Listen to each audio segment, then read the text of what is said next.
केशव जी, आप जो कर रहे हैं ना, मुझे नहीं लगता आप सही कर रहे हैं। मुझे ऐसा लगता है आपको एक बार फिर से सोच लेना चाहिए।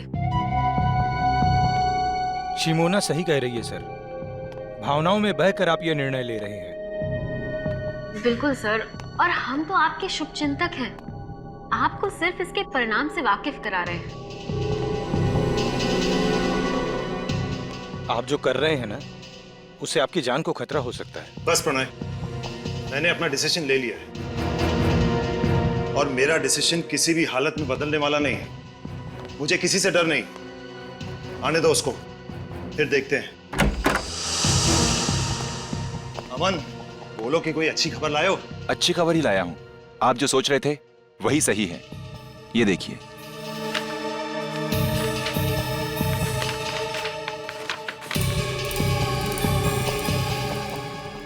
शिमोना, वो कागजात देना। जी। पेन।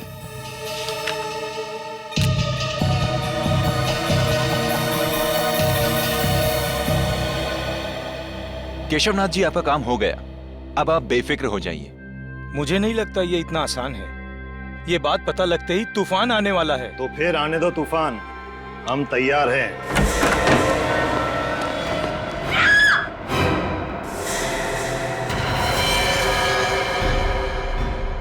तुम्हें चेतावनी दी गई थी मिस्टर केशव, और चेतावनी सिर्फ एक बार दी जाती है।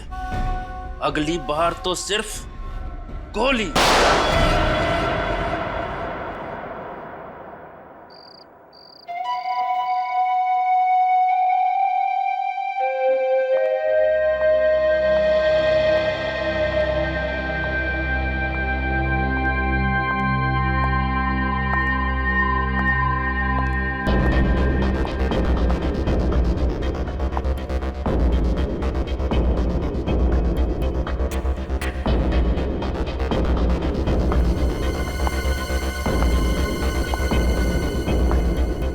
Law, science, all books, shelf number 2. ये।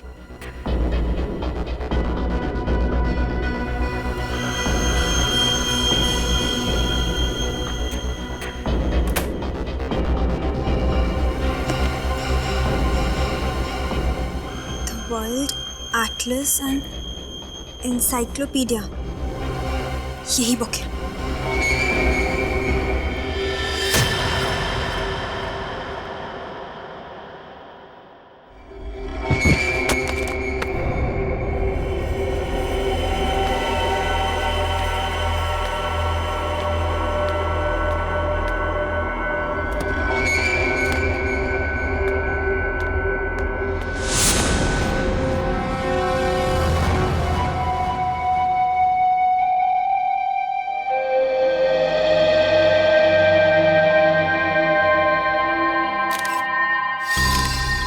गले में छेद है। किसी नुकीली चीज से वार किया गया है और शायद उसी वजह से इसकी मौत हो गई। लेकिन सर, हमें तो ऐसी कोई चीज मिली नहीं यहाँ से। हो सकता है खूनी अपने साथ ले गया।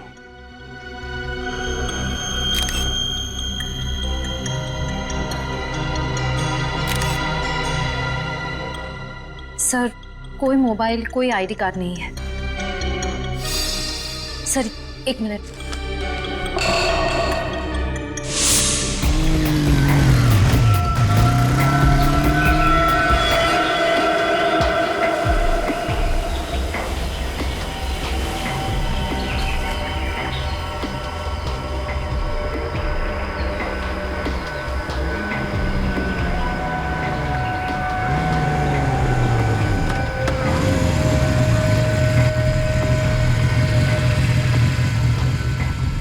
क्या करना है मुझे?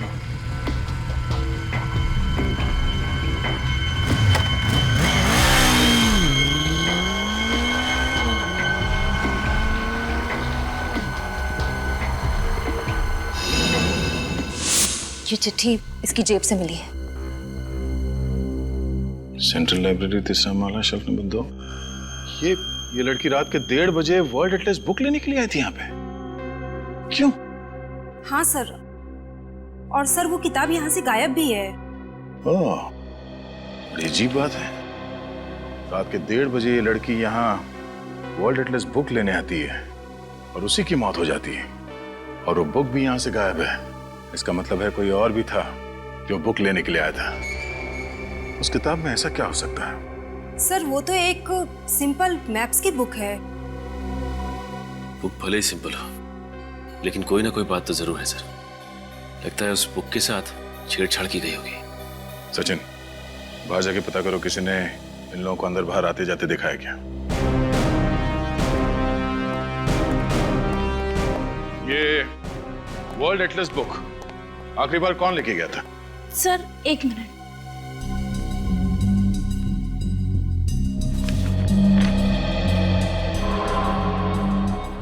सो मिस्टर अमन। अमन? अमन, बोलो कि कोई अच्छी खबर लाए हो। ये अमन यहाँ का मेंबर होगा ना? जी सर। जरा उसका एड्रेस देना।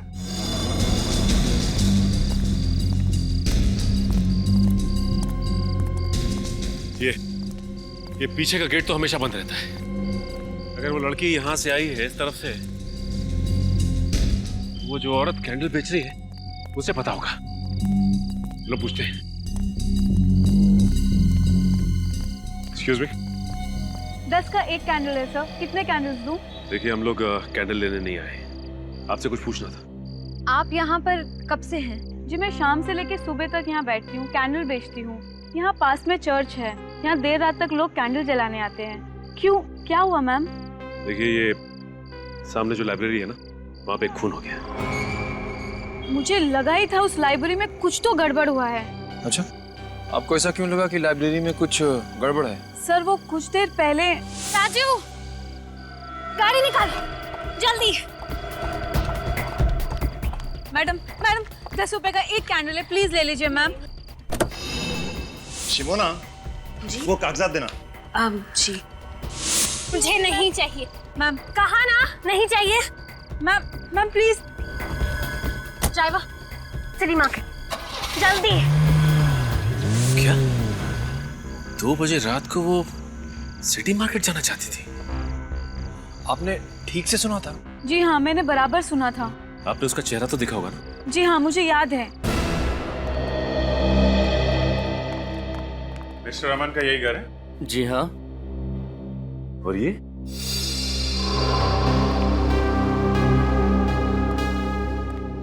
क्या आप यही अमन जी हैं? हाँ सब, इन्हें मैंने हाल में कहीं देखा है। हाँ सर, चेहरा जाना पहचाना लग रहा है, लेकिन याद नहीं आ रहा है कहाँ देखा है सर। जरूर देखा होगा, अमन सर बहुत बड़े वकील हैं। आपने टीवी पर किसी इंटरव्यू में देखा होगा उन्हें। अच्छा, तो आपके साहब बड़े वकील हैं? हाँ। कहाँ गए? ऑफिस? नहीं, आज सुबह वो अपना सामान लेकर के शहर से बाहर चले गए। इस अमन जी ने आखिरी बार लाइब्रेरी से वर्ल्ड एटलस की किताब ली और लाइब्रेरी में वापस कर दी। उसके बाद से गायब है। अमन जी का कमरा कहाँ है?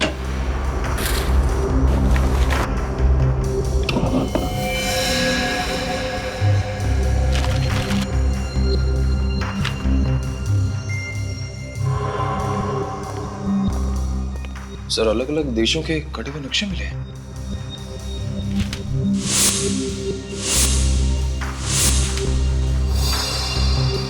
सर ये सारे कटे हुए नक्शे तो सर वो तो एक सिंपल मैप्स की बुक है। वर्ल्ड एटलस बुक है। अमन जी ने इसे कैंची से इस तरह से काटा क्यों होगा? उस वर्ल्ड एटलस बुक को हथियार बनाने के लिए। उस बुक में से सारे पन्ने काटे, उसके अंदर कोई नुकीली चीज रखी जो किताब खुलते ही पिस्टन के जरिए तेजी से बाहर निकली और उस लड़की का खून हो गया। सर अमन का फोन बंद आ रहा है। वो तो होना ही था। सर ये देखिए सर, फटे हुए music notes. Music notes? Sir उसने म्यूजिक नोट फाड़ के फेंका क्यों होगा? लेकिन अमन सर को तो संगीत का शौक ही नहीं है। तो ये देखिए, ये वायर और ये स्प्रिंग।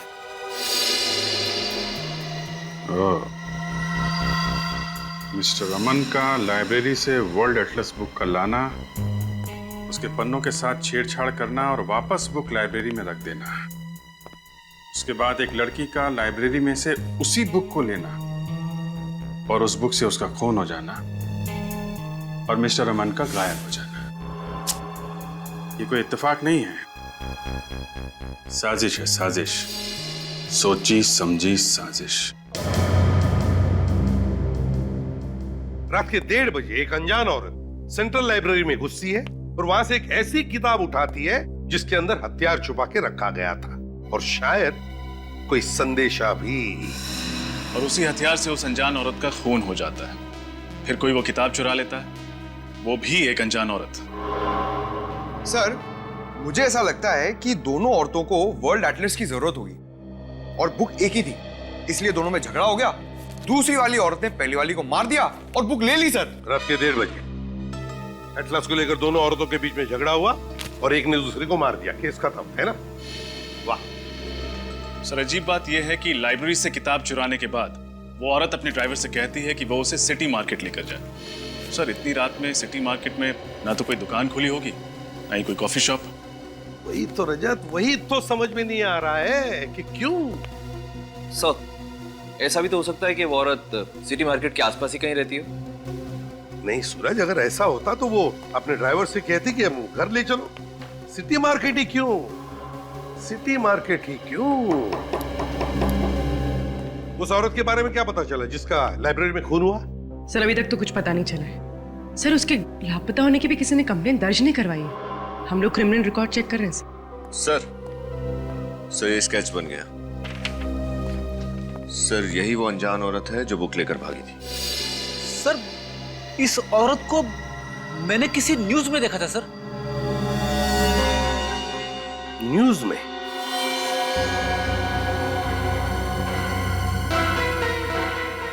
न्यूज में? अब याद आ गया, अब याद आ गया।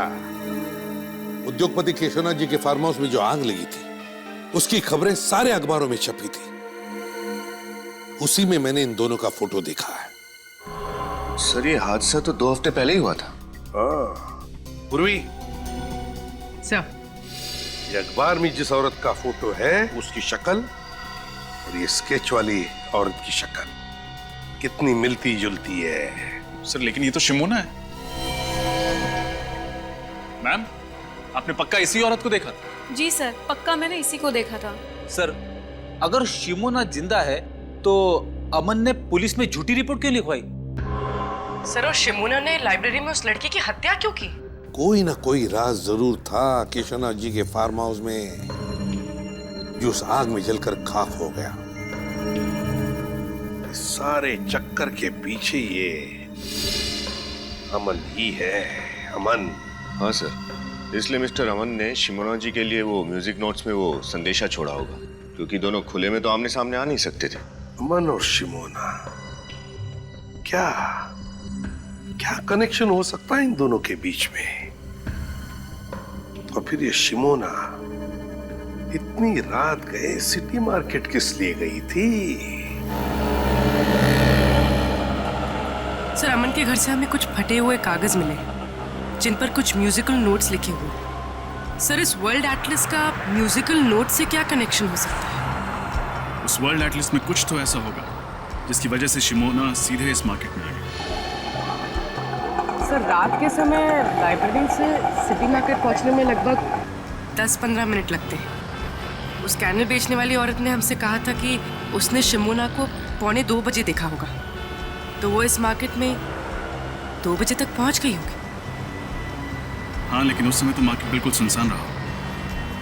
मुझे नहीं लगता कि किसी ने शिमोना को या उसकी गाड़ी को देखा होगा। फिर भी ट्राई करते हैं, हो सकता है किसी ने कुछ देखा हो। तुम इस तरफ पूछो, मैं उस तरफ के दुकानदारों से पूछता हूँ।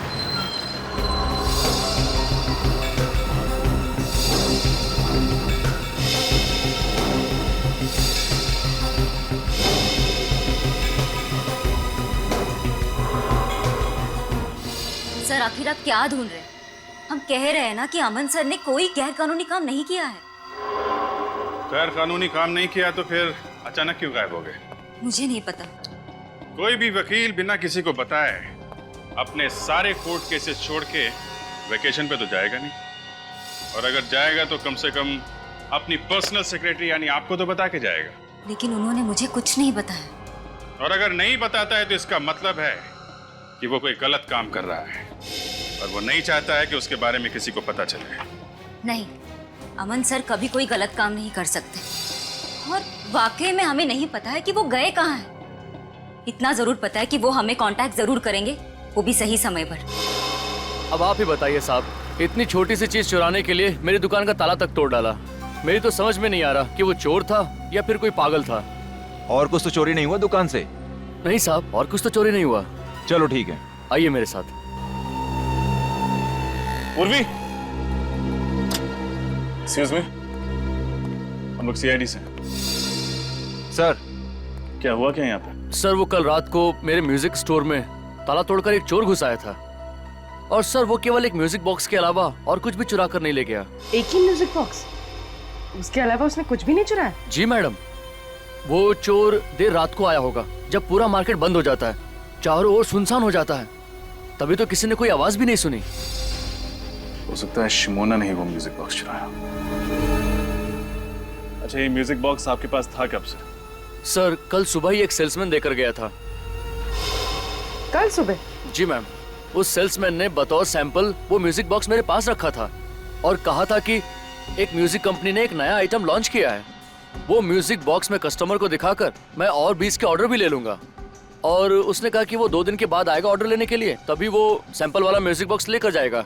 सर उसने वो सैंपल पीस बेचने के लिए मना किया था। अब आप ही बताइए मैं उसको क्या जवाब दूंगा। ये सेल्समैन पहले भी आया था आपकी दुकान पर? जी नहीं सर, वो सेल्समैन हमारे लिए नया था, पहले कभी नहीं देखा।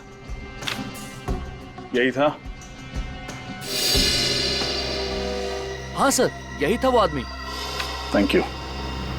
मुझे लगता है अमन यहाँ सेल्समैन बनकर आया और उसने इस दुकानदार को वो म्यूजिक बॉक्स बतौर सैंपल दिया ताकि ये दुकानदार उसे बेच ना पाए और शिमोना आकर उसे चुरा ले। सर जरूर उस किताब में कोई कोड या मैसेज होगा जिसमें लिखा होगा कि शिमोना को म्यूजिक बॉक्स इस मार्केट से चुराना है। लेकिन सेंट्रल लाइब्रेरी से सिटी मार्केट से म्यूजिक बॉक्स, ये कोड्स का चक्कर कुछ समझ में नहीं आया।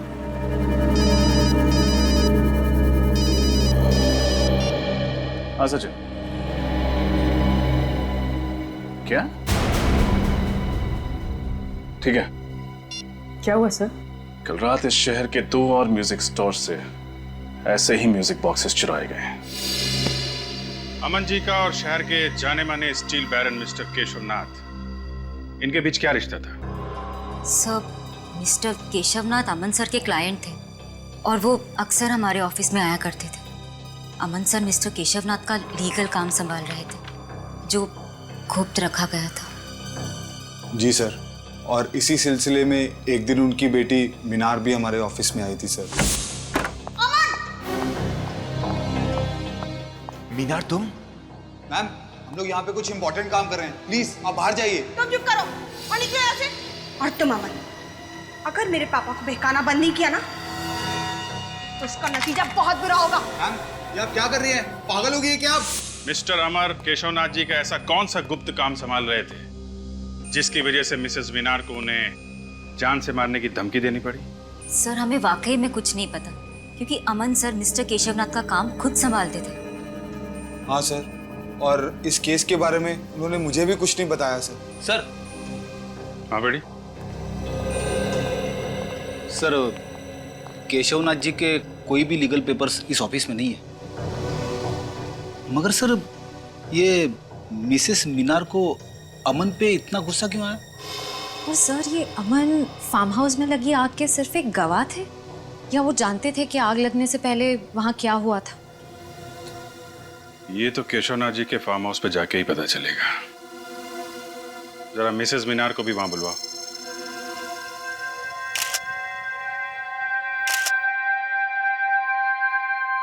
आप लोग इस पूछताछ से हमें कब बख्शेंगे? 2 हफ्ते पहले हुए इस हादसे को आप लोग भूल क्यों नहीं जाते? माना कि फार्म हाउस में आग लगी थी, but it was just an accident. Relax Minar, relax. CID वाले आपके पापा का फार्म हाउस का तलाशी लेना चाहते हो तो लेने दो, उन्हें उनका काम करने दो। थैंक यू मिस्टर भास्कर, कम से कम आप हमारे काम को समझते हैं। देखिए मिसेस मीनार, हम सिर्फ अपनी ड्यूटी कर रहे हैं। इस फार्म हाउस में जो आग लगी और जिसमें आपके पिताजी और उनके 2 एसोसिएट जल के मर गए, आपको ये मालूम होगा कि उसकी रिपोर्ट मिस्टर अमन ने लिखवाई थी। तो हुआ यह है कि मिस्टर अमन अभी लापता हो गए हैं। और सिर्फ इतना ही नहीं, सेंट्रल लाइब्रेरी में हुए एक गुमनाम लड़की के कत्ल में भी उसका हाथ है। मुझे ये नहीं समझ में आ रहा कि एक लाइब्रेरी में हुए कत्ल का इस फार्म हाउस के जलने से क्या मतलब है। यहाँ आग कैसे लगी, कब लगी, पुलिस इसकी तहकीकात कर रही है। और तहकीकात में ही पता चला है कि अमन को आपने बंदूक दिखा के धमकी दी थी। क्यों? क्योंकि अमन एक नंबर का धोखेबाज है।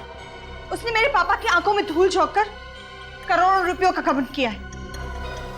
और इससे आप ये कैसे कह सकते हैं कि मैंने अमन को कुछ किया है? ठीक है, फिलहाल अभी हम आपकी बात पर विश्वास कर लेते हैं, लेकिन सर ये बाहर पेड़ में धंसी हुई मिली। बंदूक की गोली? इसका मतलब इस फार्म हाउस में गोलियां भी चली। Oh my God! ये गोली चलने वाली बात अमन ने पुलिस रिपोर्ट में क्यों नहीं लिखवाई? ये वीणा का है, ये संतूर का है और ये सितार का है। ये तीनों एक ही राग पर है, लेकिन इनके वाद्य यंत्र अलग अलग हैं। मैं आपको इनके राग सुनाता हूं।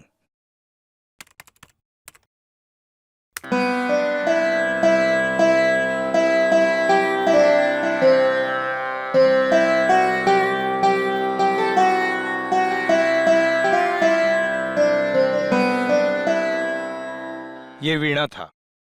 अब आप संतूर सुनिए।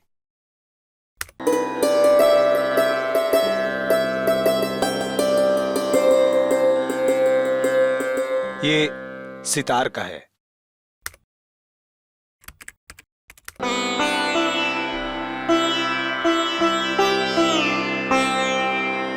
कहीं इन नोट्स में कुछ छुपा हुआ संदेश तो नहीं है, कोई हिडन मैसेज? नहीं नहीं, ये तो शुद्ध संगीत है। अब आपके वक्त और आपकी मदद के लिए शुक्रिया। नमस्कार। ये अमन तो एक वकील है ना, तो भला एक वकील शिमोना को शास्त्रीय संगीत के जरिए अपना मैसेज क्यों भेजेगा?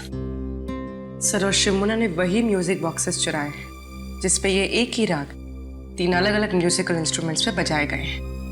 सर, हो सकता है कि इन 3 अलग अलग इंस्ट्रूमेंट से बजाया गया राग किसी व्यक्ति या किसी जगह के बारे में इशारा कर रहा हो। अब बस ये पता करना है कि संगीत के ये सुर किस जगह या फिर किस इंसान से जुड़े हुए हैं।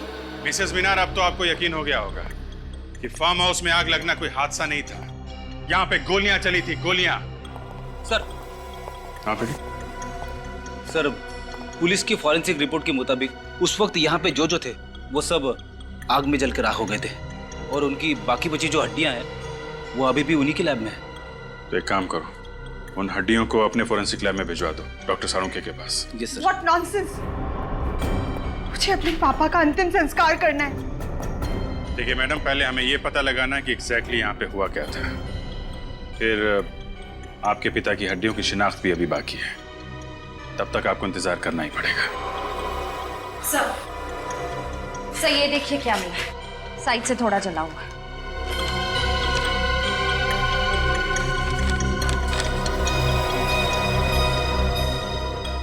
DNA print. हड्डियां तो बुरी तरह जल गई हैं। इनके चेहरे अच्छे से बन पाएंगे? हाँ अभिजीत, इस फेस कंस्ट्रक्शन सॉफ्टवेयर के जरिए आप मौका वारदात पर पाई गई खोपड़ी का फेस कंस्ट्रक्ट करने की कोशिश तो करो।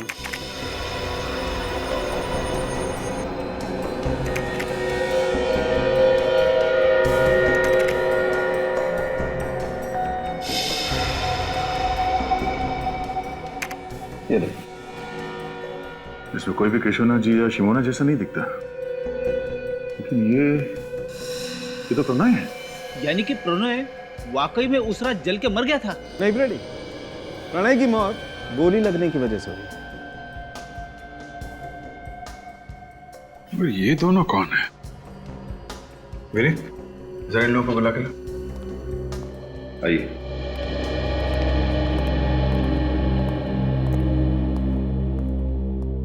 जरा इन दो चेहरों को देखिए, इनको पहचानते हैं आप लोग? कभी ये देखा है? इनमें से हम किसी को नहीं जानते। हमें क्या पता कौन है ये लोग? सर आपका शक सही निकला। घटनास्थल से लाई गई सारी हड्डियों का डीएनए टेस्ट मिल गया। किसी का भी डीएनए मिसेस मीनार के डीएनए से नहीं मिलता। यानी वाकई में केशवनाथ जी जिंदा है? पर मेरे पापा हैं कहाँ? उन्होंने अब तक फोन क्यों नहीं किया? हम लोग जल्दी पता लगा लेंगे, अभी आप लोग जा सकते हैं। अच्छा तारिका, वो फार्म हाउस पे जो डीएनए की रिपोर्ट मिली थी उसका क्या हुआ? ये डीएनए प्रिंट एक 25 से 30 साल की औरत का है जिसका केशव नाथ जी के साथ जेनेटिक लिंक है। और एक बात सर, ये औरत को एक बहुत ही असामान्य बीमारी है, एक्वाजेनिक प्लूराइटिस। ये बीमारी है क्या? यह एक बहुत ही रेयर जेनेटिक डिसऑर्डर है। इसके रोगी को पानी से एलर्जी होती है। जरा सा भी पानी अगर शरीर में कहीं भी लग जाए तो बहुत जबरदस्त एलर्जी होती है, खुजली होती है। बारिश का पानी, पसीना, यहाँ तक कि हवा में अगर जरा सी नमी भी बढ़ जाए तो रिएक्शन होता है। और इस इंसान को इतनी खुजली होती है कि कई बार तो इसकी मौत हो जाती है खुजली की वजह से। तो बहुत भयानक बीमारी है। ऐसे पेशेंट जिंदा कैसे रहते हैं? एंटी एलर्जिक दवा खा करके, ताकि इससे लड़ने की क्षमता बढ़ा सके। ऐसे रोगी को हॉस्पिटल में अल्ट्रावायलेट बी पॉजिटिव फोटोथेरेपी दी जाती है। ये पेशेंट्स पानी पी सकते हैं? पी सकता है, लेकिन सिर्फ मिनरल वाटर। अगर जरा सा भी क्लोरीन का पानी पिया तो पूरे शरीर में बुरी तरह से रैशेज हो जाते हैं। सिर्फ मिनरल वाटर? पानी के? अच्छा, ओके, ठीक है, ओके। क्या हुआ? लाइब्रेरी में जिस अनजान लड़की की लाश मिली थी उसका नाम बिंदु है। वो एक गुनहगार थी और जेल में सजा भी काट चुकी थी।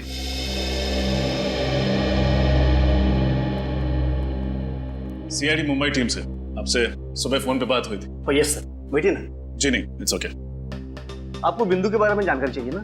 जी हाँ, क्या बता सकते हैं आप बिंदु के बारे में? ये तो आपको किमी बता सकती है। किमी? कौन किमी? किमी और बिंदु दोनों एक ही सेल में थी और दोनों एक ही दिन रिहा हो गए।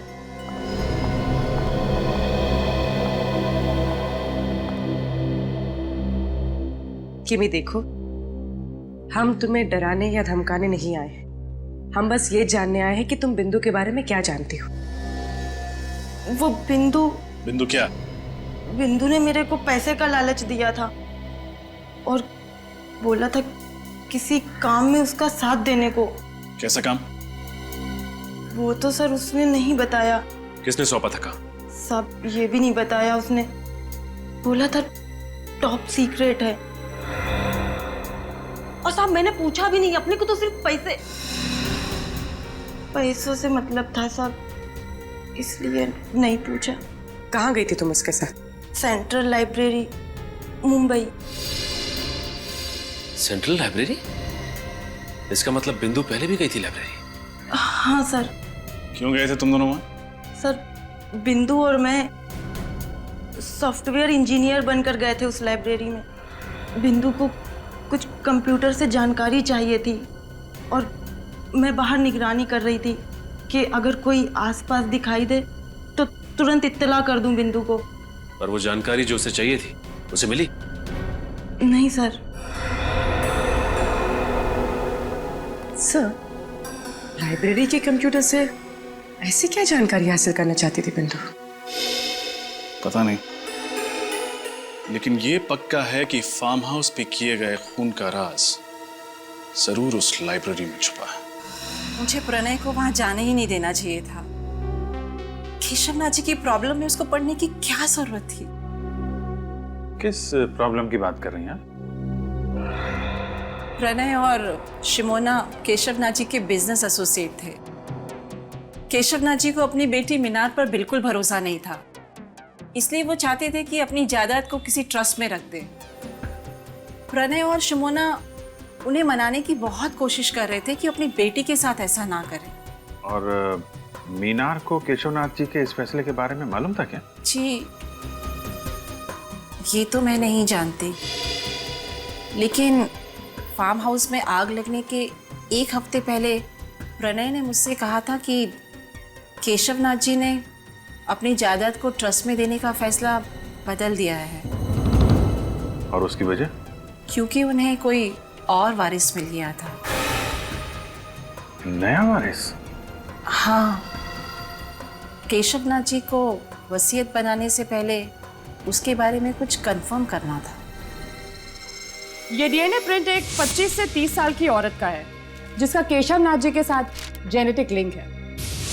इसका मतलब वो डीएनए प्रिंट उस दूसरी लड़की का था जिसे केशवनाथ जी अपनी जायदाद का वारिस बनाना चाहते थे। क्या प्रणव जी ने उस नए वारिस का नाम बताया था आपको? यही पता करने के लिए तो वो फार्म हाउस गए थे उस दिन, लेकिन फिर वापस ही नहीं आए। मतलब ये सारा केस केशवनाथ जी की जायदाद से जुड़ा हुआ है, जो अपनी बेटी को नहीं बल्कि किसी और रिश्तेदार को देना चाहता है। और वो डीएनए प्रिंट जो केशवनाथ जी के जले हुए फार्म हाउस से मिले वो उसी रिश्तेदार के होंगे। किसी के डीएनए प्रिंट मिलने से ये कैसे साबित होगा कि वो केशवनाथ जी के रिश्तेदार के हैं? सूरज, इंसान दो ही वजह से डीएनए टेस्ट करवाता है, या तो उसे रिश्ता साबित करना होता है या फिर बीमारी के बारे में, जेनेटिक बीमारी के बारे में पता करना होता है। लगता तो यही है कि केशवनाथ जी ने डीएनए टेस्ट के जरिए रिश्तेदारों की पहचान करने की कोशिश की है। हमें ये कैसे पता चलेगा कि वो डीएनए प्रिंट किस रिश्तेदार का है? किमी बता रही थी कि बिंदु और वो जब जेल से छूटी तो दोनों सेंट्रल लाइब्रेरी में गई थी उस कंप्यूटर से कुछ इंफॉर्मेशन निकालने के लिए। सर, इसका मतलब वो 25-30 साल की लड़की जिसे डीएनए रिपोर्ट के मुताबिक पानी की एलर्जी है, वो इसी लाइब्रेरी में काम करती है? एग्जैक्टली। मतलब सर, हमें ना सिर्फ केशवनाथ जी, अमन और शिमोना को खोजना है, बल्कि लाइब्रेरी में काम करने वाले उस गुमनाम वारिस का भी पता लगाना है। ये केशवनाथ जी, अमन और शिमोना को ढूंढेंगे कैसे? रेडी, भले उन तीनों के मोबाइल फोन बंद हो, भले उनके बैंक अकाउंट में कोई लेन देन ना हो, लेकिन हर चीज के लिए पैसा तो लगता ही है। कोई ना कोई तो उन्हें पैसे भेजता ही होगा। बस उन्हें ढूंढ लेंगे। लेकिन कौन सर? केशवनाथ जी और शिमोना के जान पहचान वालों के मुताबिक वो दोनों मर चुके हैं। दया, ये अमन तो जिंदा है, और फिर अभिजीत ने तो कहा ही था ना कि अमन की सेक्रेटरी विनीता काफी वफादार है। सर, उन 3 म्यूजिक बॉक्सेस का क्या राज है? वो अमन ने शिमोना के लिए 3 अलग-अलग दुकानों में क्यों रखे थे? अमन को पता था कि कोई उसका पीछा कर रहा है, इसीलिए वो तीनों म्यूजिक बॉक्सेस में शिमोना के लिए संदेश भेजता था। दया, लेकिन पता लगाना पड़ेगा इस केशवनाथ जी का म्यूजिक से क्या संबंध है। और एक काम, इस अमन की सेक्रेटरी विनीता पर नजर रखो, विनीता पर नजर रखो।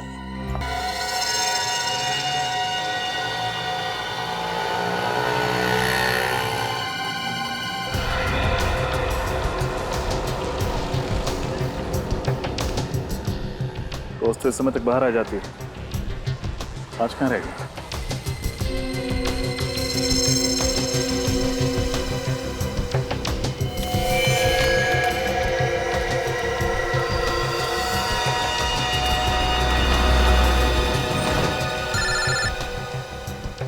सर, ये पैदल ही आई है, शायद ऑटो का वेट करे। अच्छा,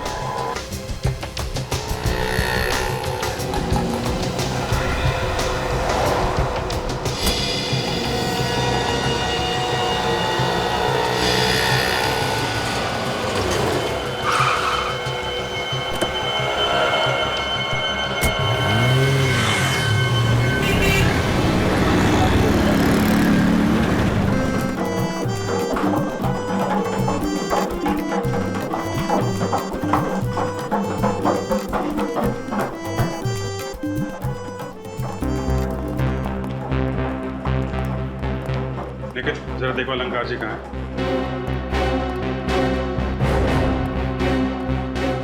अरे भाई, वो संतूर का क्या हुआ? अलंकार जी। जी अलंकार जी, हम सीआईडी से हैं और आपसे कुछ पूछताछ करना चाहते हैं। जी पूछिए।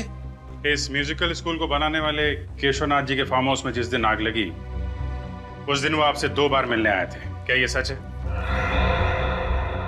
जी हाँ, ये बात सच है। शिमोना यहाँ 3 म्यूजिकल बॉक्सेस लेकर आई थी। कहाँ है वो बॉक्सेस? अब उस लड़की का नाम शिमोना है या नहीं मुझे पता नहीं, मैंने तो कभी पहले उसे देखा तक भी नहीं। वो यहाँ बॉक्स लेकर आई थी या नहीं? एक लड़की आई तो थी।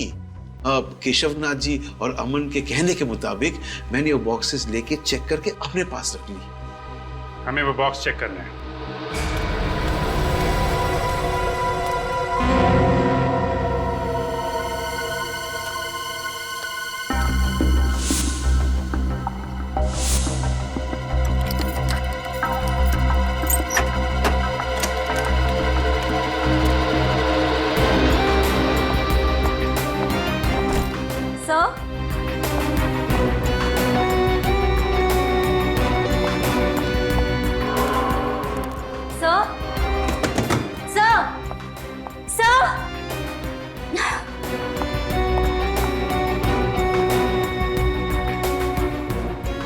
चले गए सब के सब? गए होंगे किसी काम से।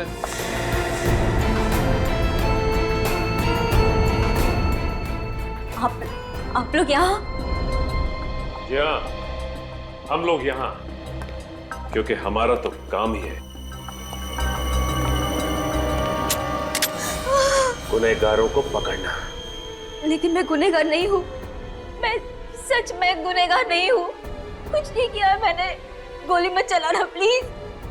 बंदूक पीछे रखो। बहुत डर लगता है मुझे बंदूक। और झूठ बोलने से डर नहीं लगता? मुझे माफ कर दो सर। मैंने झूठ कहा था कि मैं अमन सर के बारे में कुछ नहीं जानती। मैं तो सिर्फ उनके ऑर्डर्स को फॉलो कर रही थी। अमन सर, मिस्टर केशवनाथ और शिमोना मैडम यही छुपे हुए थे। इसका मतलब ये तीनों इस षड्यंत्र में मिले हुए थे। तुम्हारे पास अमन और शिमोना का नंबर होगा? हाँ सर। फोन लगाओ, पूछो कहाँ है।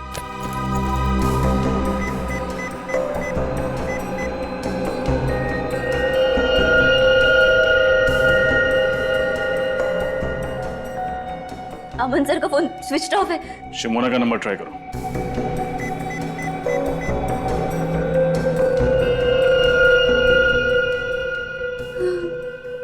उनका फोन भी बंद है।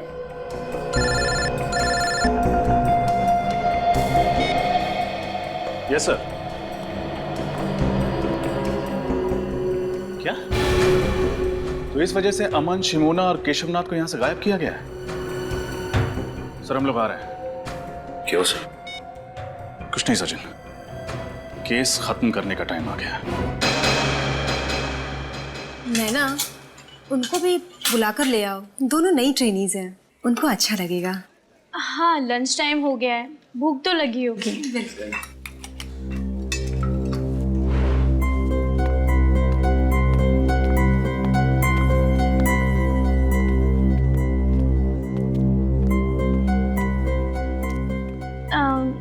Excuse me. हाय, मेरा नाम नैना है। चलो साथ में लंच करते हैं। दीप्ति,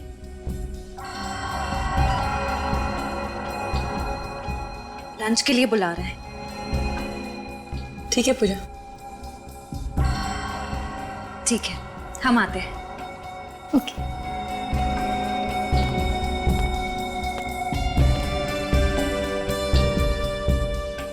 ये लाइब्रेरी बहुत बड़ी है, एक्स्ट्रा स्टाफ की ज़रूरत नहीं थी, फिर भी ट्रस्ट वालों ने तुम दोनों को यहाँ पर जॉब दी।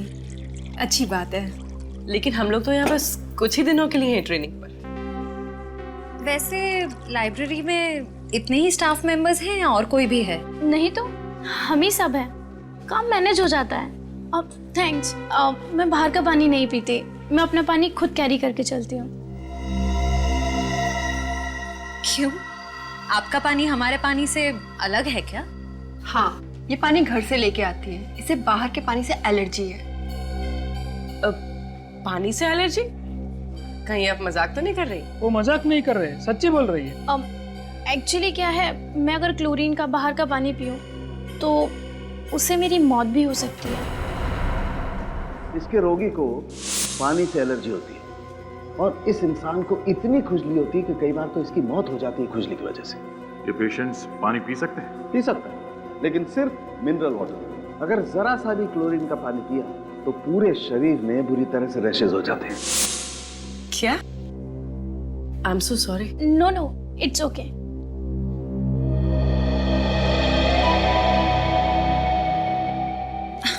अरे मैं तो भूल ही गई। एवरीबडी एक्सक्यूज मी, मैं अभी आई।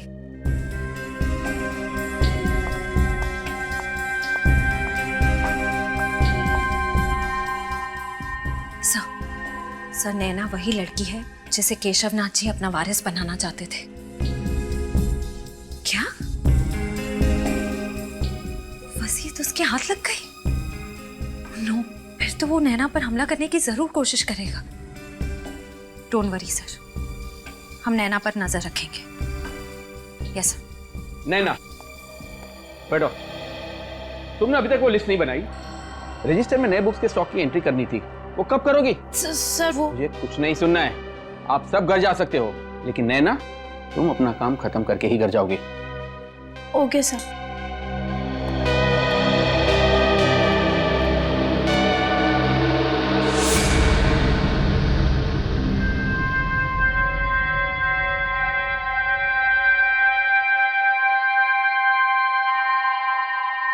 उफ, 11:30 बज गए। ये भी कोई तरीका है काम करवाने का? ये मैनेजर नहीं, हिटलर है, हिटलर। कल ना मैं इसकी लाइब्रेरी की ट्रस्टी से जरूर शिकायत करने वाली हूँ। और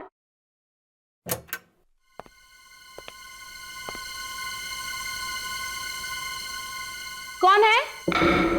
सिक्योरिटी, सिक्योरिटी, कौन है? कौन है? कौन है वहां?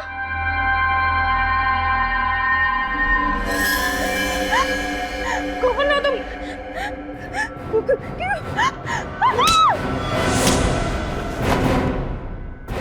ओ, तुम?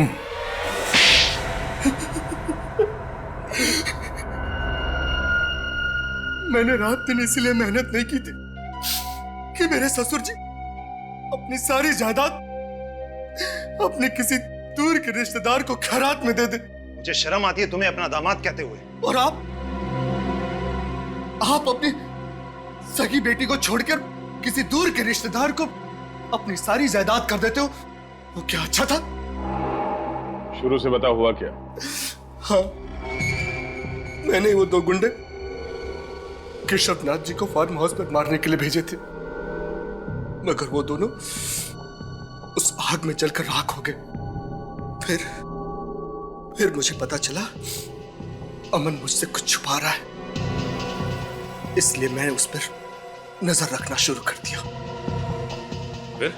फिर मुझे पता चला कि केशवनाथ जी और शिमोना उस आग में नहीं जले थे, दोनों बच गए थे। और सब उस व्हील को मुझसे छुपा रहे थे। और अमन को पता चल गया था तुम्हारे इरादों के बारे में, इसलिए उसने खुफिया तरीके से शिमोना को वो वसीयत कहाँ है ये बता दिया। हाँ। और इसी चक्कर में वो बिंदु मारी गई, जिसे तुमने यहाँ सिर्फ इसलिए भेजा था कि वो ये पता लगाए कि वो रिश्तेदार है कौन जो यहाँ काम करती है ना? हाँ। केशवनाथ जी के फार्म हाउस में आग किसने लगाई? वो आग मैंने लगाई थी सर, ताकि लोगों को लगे कि केशवनाथ जी और शिमोना और प्रणय उस आग में तीनों जलकर मर गए। अब तुम सारी जिंदगी जेल के सलाखों के पीछे अपने गुनाहों की गिनती करते रहना। मिस्टर अमन, आपने केशवनाथ जी की मदद की, अच्छा काम किया, मगर मदद करने का तरीका गैर कानूनी था। आपने खून किया है बिंदु का, और शिमोना जी आपने इसमें इनका साथ दिया। आप दोनों को भी गिरफ्तार किया जाता है।